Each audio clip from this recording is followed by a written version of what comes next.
Metrópole Entrevista. Mas agora eu vou conversar aqui com uma figura por quem eu tenho uma admiração merecida, porque é um batalhador, um homem professor, vereador, uma vida de luta, sempre com firmeza, alegria também. Querido vereador Silvio Humberto, nesse momento que nós estamos vivendo, no mundo todo, a gente viu nos Estados Unidos, a gente vê aqui no Brasil essa pandemia mostrar os invisíveis. E quem são os invisíveis brasileiros? Pretos, pobres, da periferia, que continuam sendo tratados por essa elite covarde, egoísta, não é? Como invisíveis que servem para lavar as suas latrinas, fazer os serviços mais sujos, morar num quartinho de empregada ali, dizendo, é da família, eu trato como se fosse da família. É o mesmo sistema, cabeça escravagista de sempre no Brasil do século XXI. Silvio, eu quero ouvir você falar sobre essas coisas todas. Você quem pode falar. Você quem pode, a sua pele, a sua vida. Por favor, Silvio, esteja à vontade. Bom dia. É um prazer enorme conversar outra vez com você. Diga aí, Silvio.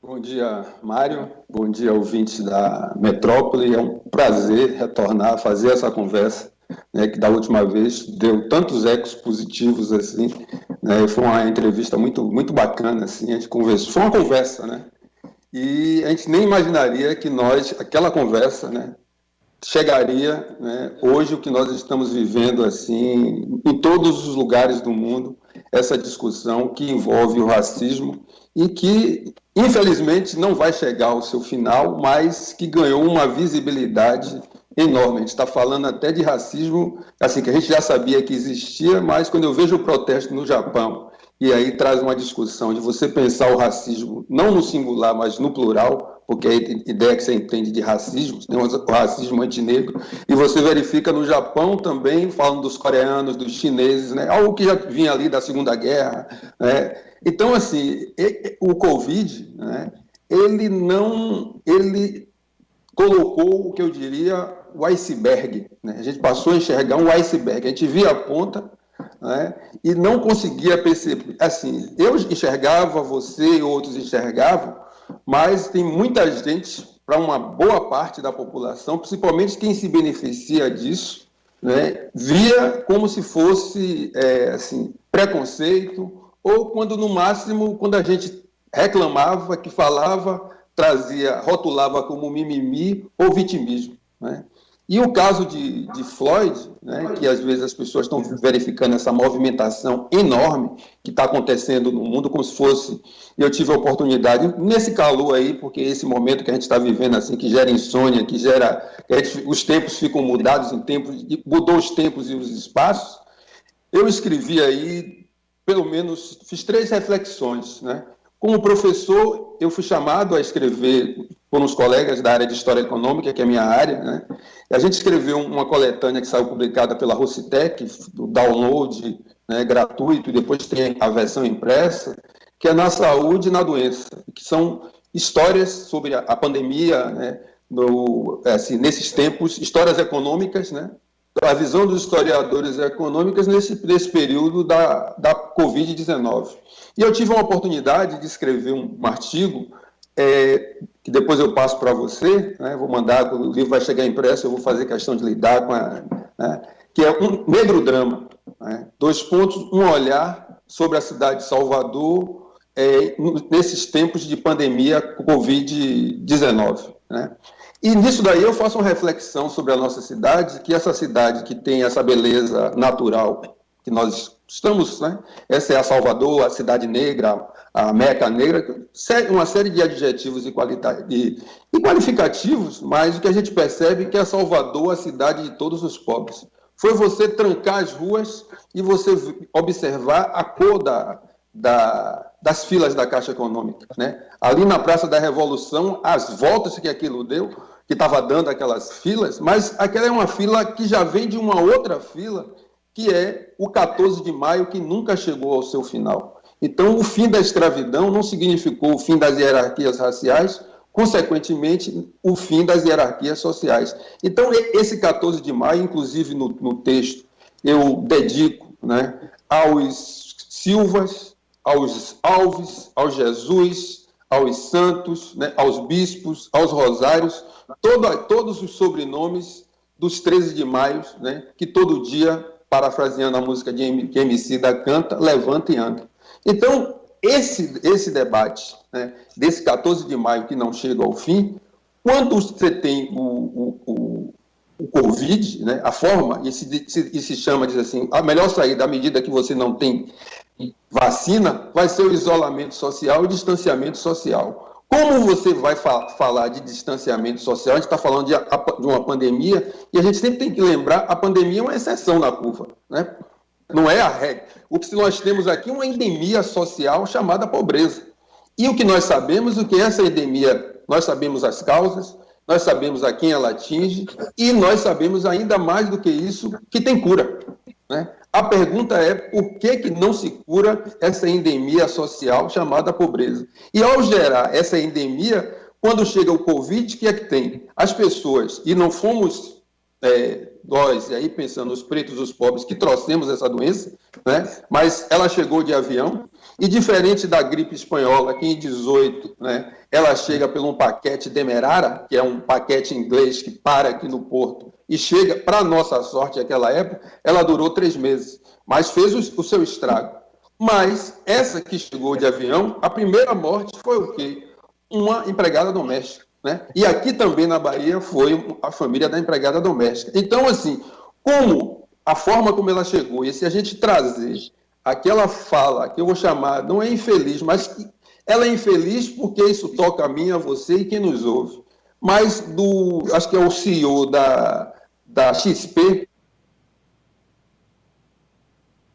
a média já se estabilizou, né? A curva já achatou. O problema são os morros, as favelas, assim, as chamadas outras pessoas. Então, isso denota, os que você apresenta, esse distanciamento, essa falta de empatia dessa população, de parte dessa população, que ao estabelecer esse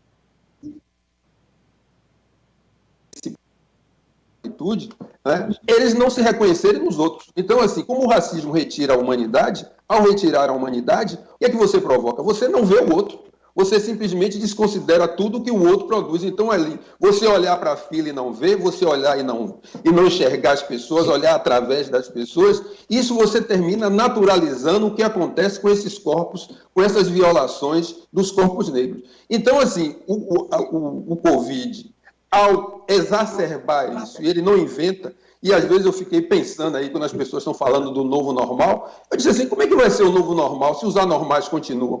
Né? Porque tem um problema aí de comportamento, né? Então, assim, você não vai inventar um novo normal, né, quando as pessoas, quando tiveram a primeira chance, foi sair para consumir, né? Então, assim, que novo normal vai ser esse se você não há uma mudança de mentalidade? Então, essa invisibilidade, né? E o que acontece com Freud, e às vezes as pessoas, quando olham a situação dos Estados Unidos e os dados, eu tive a oportunidade de também ler um trabalho feito por Michel Chagas e Elizabeth Freeman, comparando a realidade americana e a realidade brasileira, a população afro-americana ela é 13%, mas em termos de mortalidade, esse índice vai para 27%. Ele é 2,2 mais do que dos latinos, 2,4 em relação aos asiáticos e 2,6 em relação aos brancos. Então, assim, o que mostra que mesmo os Estados Unidos, né, tendo os chamados pop stars, né, que ali é uma exceção, né, e tendo até presidente, né, e eu também escrevi um artigo sobre isso, porque eu fiquei, assim, fiz uma reflexão em cima de um texto que saiu, por que os negros brasileiros não reagem igualmente, né, e eu disse, o fato de você não reagir aparentemente da mesma forma e não ter a mesma visibilidade, não significa que nós não reagimos. Porque, inclusive, o Coalizão Negra por Direitos fez um debate no ano passado aqui, vieram 2 representantes do Black Lives Matter. E uma delas disse, o que está acontecendo, essa onda conservadora, não foi pela nossa inação, Foi justamente o que fizemos que está provocando essa reação. Então, a gente precisa entender isso, porque quando se vai fazer essa comparação, e é interessante que o protesto e o Black Lives Matter, aquilo não é geração espontânea. Né? Eu fiz uma live com a professora Geri Augusto, né, que é da velha guarda, que eu poderia chamar assim, da velha guarda ela é professora da Brown University, já tive a oportunidade de ir 2 vezes, ela vem frequentemente ao Brasil, morou em Angola, né, foi do tempo do MPLA, assim, dessas relações com a própria África do Sul, e ela vai demonstrando o que acontece com o George Floyd. É uma sequência, é um conjunto que o título do meu texto é chamado assim, uma gota d'água pelo simples direito de respirar aqui e lá. Então, assim, tem um texto, né, uma citação de Kabbalah Sellers, né, que é um cara que escreve a memória, o que é interessante é que ele vai escrever sobre a memória, né, dele, e aí o repórter pergunta, por que você está escrevendo sobre sua memória em 7 de novembro de 68, quando você nasce nos anos 70?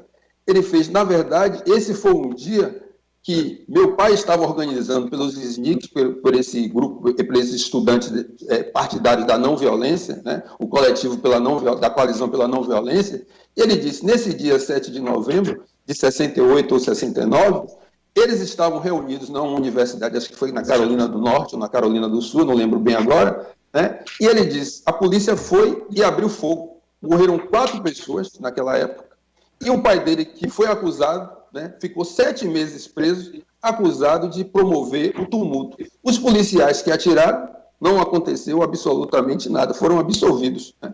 Então, entendendo isso, ele foi escrever o que ele disse. A primeira vez que ele viu minha irmã foi no pátio da prisão. Né? Então, ele disse, a gente está falando de algo que é o racismo sistêmico e uma injustiça social sistêmica. Por isso que ele disse, no peace, no justice, no peace. Então, enquanto não tiver justiça, não podemos falar de paz. Não mande meu povo voltar para casa, né, enquanto você também não conjugar o verbo da justiça. Então, o que eu digo, o que há de novo nos Estados Unidos, além dessa mobilização, né, e do sacrifício que foi a vida de Floyd, e depois aconteceu novamente outro, né, então você tem algo sistêmico, né, e é esse enfrentamento, o fato da sociedade afro-americana, inclusive em cidades onde os afro-americanos não são maioria, é assim, aderirem à causa. Né? Então, assim, esse entendimento de que a questão racial não é uma questão específica da população negra, atinge a população negra,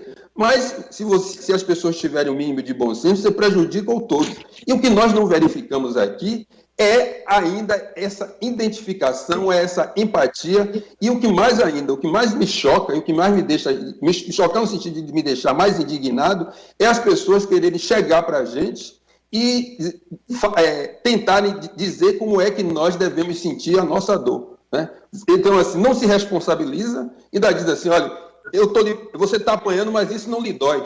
Né? Isso não é dor. Dor é querer, como se estivesse querendo hierarquizar o que é dor, e mais do que isso, querer dizer para você como é que nós devemos lutar. Então, é assim, esse é um momento ímpar na história da humanidade, a gente não esperava que isso acontecesse dessa forma, mas é assim, na medida que você vem semeando, né, justiça, na medida que você vem combatendo a iniquidade, na medida que você vem dizendo que as vidas negras importam, e vale ressaltar que o movimento surge, Vidas Negras Importam, durante o governo Obama, porque ali ocorreram várias violações, e isso fica dizendo que o fato de você chegar na cabeça da pula, de você ser o presidente, não significa que a partir dali você abriu o portal da chamada era pós-racial, onde a raça não conta. Então, assim, no nosso país, os dados estão mostrando, né, e tem aí, e sobretudo na cidade de Salvador, eu não me canso de repetir, porque assim, mostra o quanto uma cidade como a nossa, você tem um grau de informalidade tão grande que isso é a forma como nós saímos da escravidão, onde a população negra, se você tira um retrato ali do dia seguinte, né, à abolição da escravatura, e tira um retrato hoje, você vê que, efetivamente, guardando as devidas proporções, nada mudou. Quem continua nas ruas são os mesmos, né? Quem continua hoje nas ruas, assim, quem mora não tem condições, as melhores condições de habitação. Para você ter uma ideia, a gente está falando de isolamento social, mas Salvador tem a segunda pior em termos de ocupações subnormais, você só perde para a cidade de Belém. Então, como é que você vai falar de isolamento social, né? A dificuldade de se falar isolamento social quando você tem uma casa com 2, ou às vezes um cômodo cheio de gente dentro, onde você, que assim, a forma das pessoas ficarem nas ruas é a forma, né, das pessoas, assim, minimamente, assim, não dá todo mundo aqui ao mesmo tempo. E agora você enfiar as pessoas ali dentro, assim, confinar, porque para muitos, no nosso caso, de classe média, ricos, etc., né, eles assim, não estão em confinamento. As pessoas podem estar aqui e ir até a linha verde, voltar. Né? Então, assim, se esse momento, essas lições de solidariedade, que têm sido inúmeras, isso não foi incorporado, né, por quem tem recursos, né, e o que a gente também tem observado, como a economia teve que dar uma virada, né, a contragosto, né, a visão liberal não dá conta de resolver esse problema social, porque vai se estender, e cada vez que a gente vai, não resolve, assim, não tem um isolamento radical, como bem defendeu, acho que ontem eu li o artigo do professor Paes e Barros, né, que é um especialista em formulação de políticas sociais, que está ali discutindo o Bolsa Família e outros, está há muito tempo falando sobre isso. Ele disse, se não tiver um isolamento radical, né, você flexibiliza a volta, isso só vai empurrar o caos econômico para mais adiante. E o que mostra também, né, na medida que a população fica confinada, isso não significou o isolamento social. Por exemplo, você diminuiu, está se mostrando o número de roubos, de assalto, mas você não diminuiu a morte de jovens negros.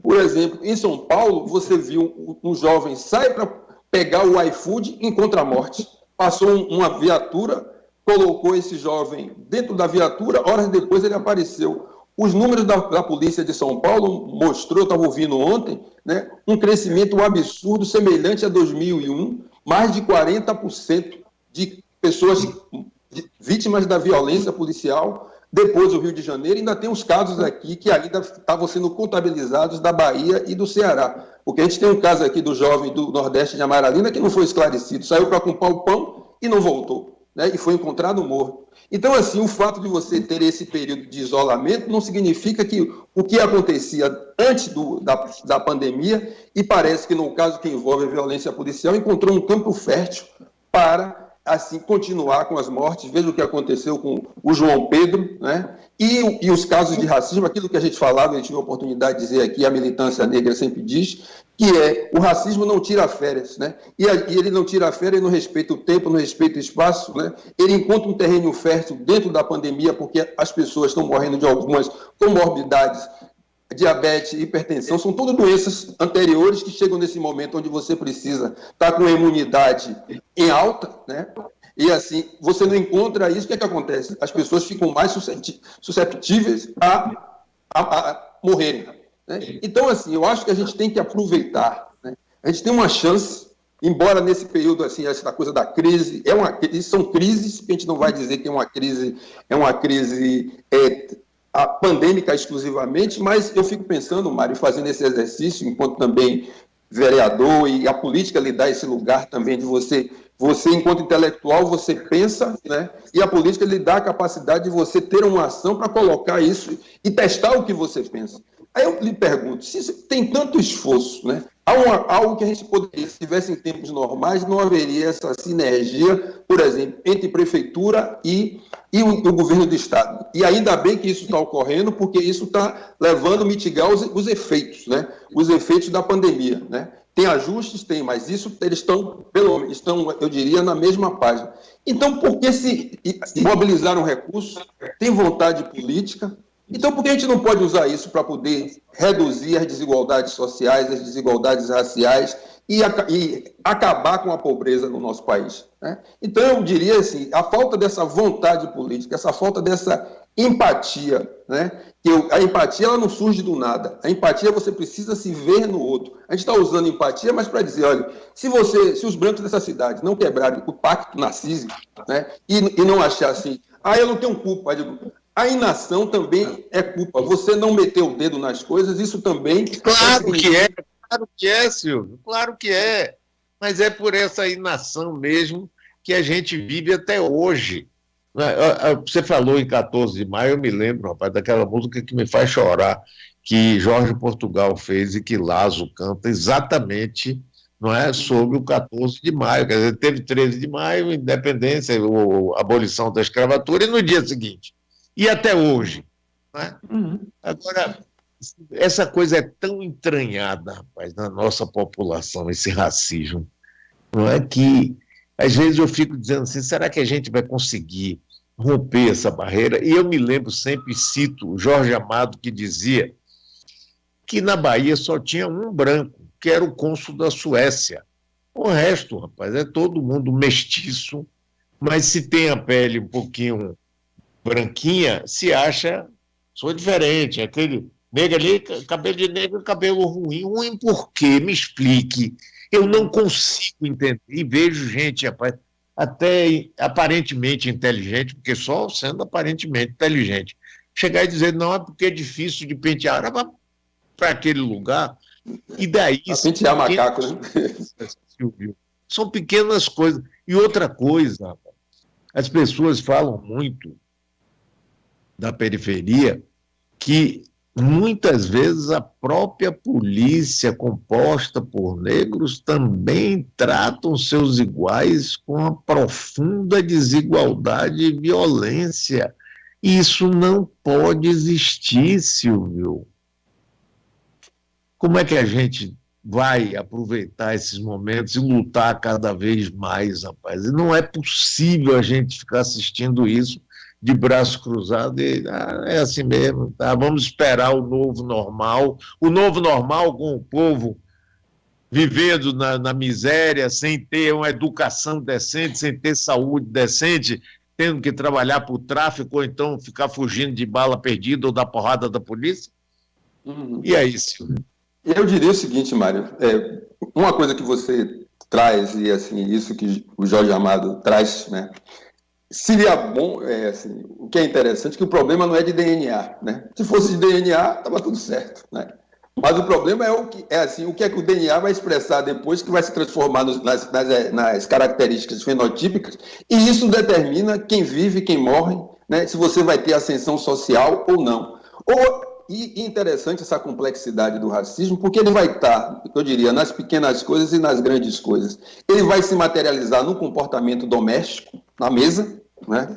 E vai para as questões institucionais. Mudar o comportamento doméstico, eu acho que a educação tem um papel enorme, né? Tem uma geração, e aí o fato da juventude estar participando, né? Mudando a cabeça, contribuindo para mudar a cabeça dos seus pais. Eu vejo que eu tenho 57 anos, né? E o que eu percebo, e no artigo eu até escrevi sobre isso, que eu disse, tem algo extremamente novo, que tem uma juventude com as crianças de 10, 12 anos estão conscientes disso, né? E quando eu vi um jovem, Drill, né, que estava escrevendo, falando sobre os livros que ele estava lendo, né, e colocando na rede, e sofreu um ataque racista, né? Aí eu disse, o nível de desespero dos racistas está de tal ordem que eles precisam atacar as nossas crianças, né? E às vezes as nossas crianças precisam, assim, serem submetidas a tal ordem para ver se tocam as pessoas, né? Porque o caso de João Pedro, né, aquilo foi uma coisa que deixou o dia assim, disse, como é que você dá 70 tiros numa casa e achando que não tem gente ali dentro, né? Você tem gente, né? E a frase dele antes foi dizer, não, eu estou em casa, os pais preocupados, não, eu estou dentro de casa, né? E a insegurança estava justamente dentro de casa. Então você tem uma coisa que é localizada, e isso mostra que quando na hora de abordar, e mostrou, acho que foi em São Paulo, quando o policial foi abordar um empresário, o empresário disse tantos impropérios ao policial que ele, assim, tipo, enquadrou, ele não disse absolutamente nada. Aí você pergunta... Eu vi.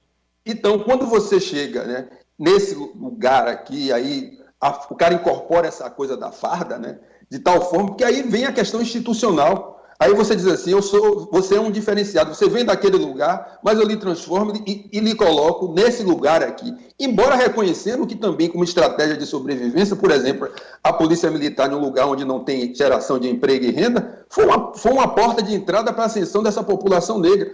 Agora, ou nós vamos mudar também, e como está em moda falar a palavra protocolo, as formas, e precisa mudar as formas de abordagem, isso também eu digo que está em curso, mas é muito lento, porque você tem aqueles que, olha, negro, então eu vou enquadrar de tal forma, é um suspeito, é perigo constante. Então, assim, eu acho que é nesse momento que precisa se repensar, e não adianta dizer que o problema não é na instituição, o problema é na instituição, porque cada vez que você nega, você está legitimando, dizendo que são os indivíduos. Não são os indivíduos quando os casos são recorrentes. Isso tem um problema que precisa dizer onde é que reside as orientações, né, que você cria uma cultura organizacional, porque isso está até dentro da origem, né, que você tem essa massa, e inclusive quando você vai para a cidade de São Paulo é interessante, e aí diferente, como os imigrantes não chegaram aqui, a população negra, por exemplo, era barrada de entrar na polícia, né, em São Paulo. Diferente daqui, porque a gente não pode pensar a democracia racial brasileira de forma homogênea,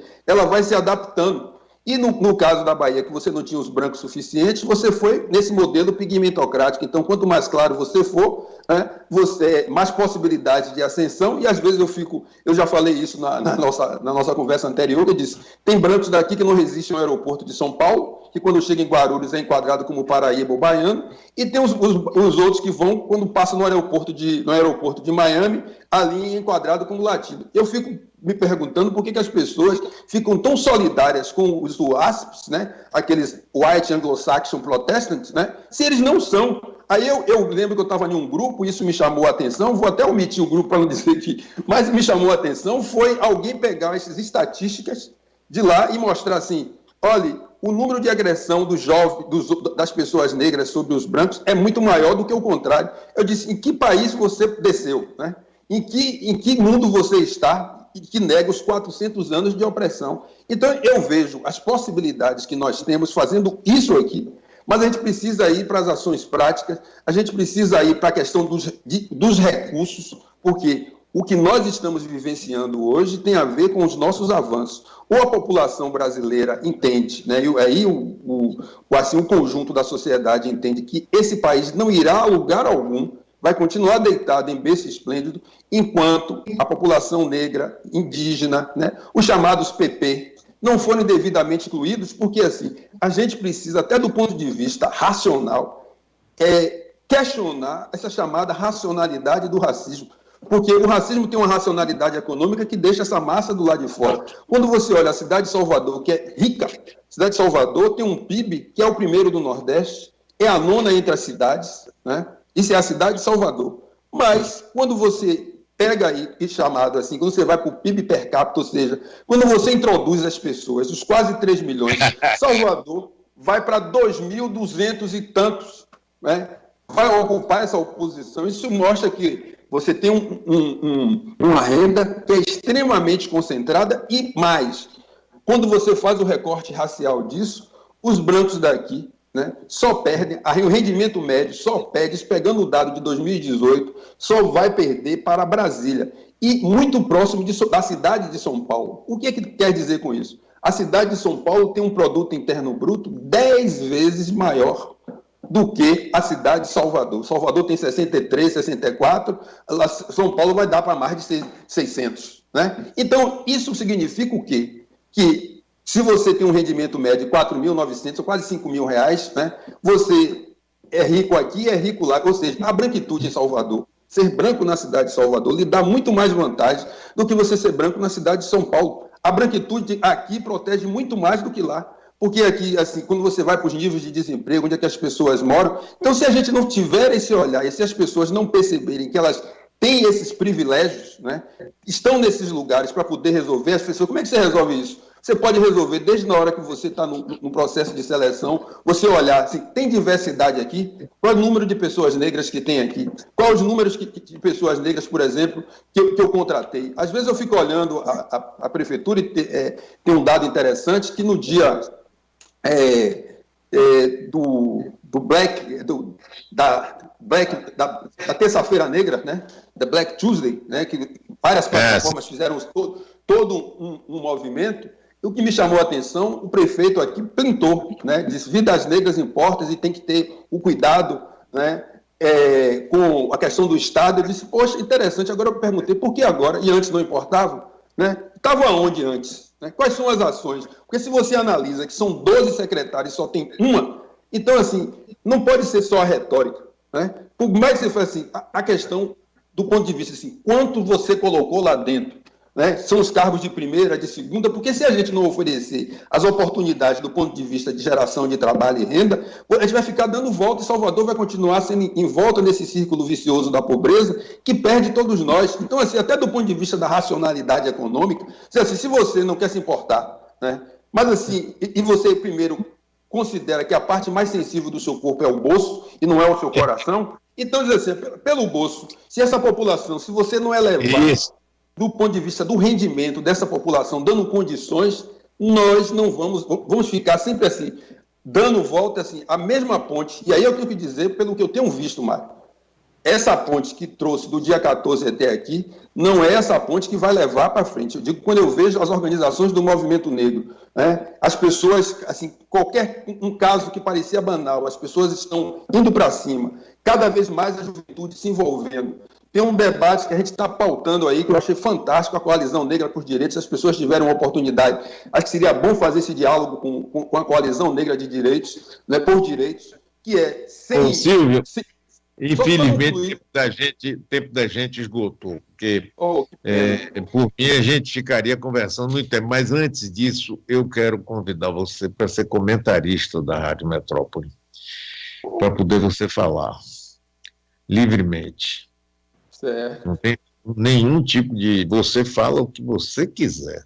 Né? Aqui a gente não comenda, nem estabelece nenhum limite.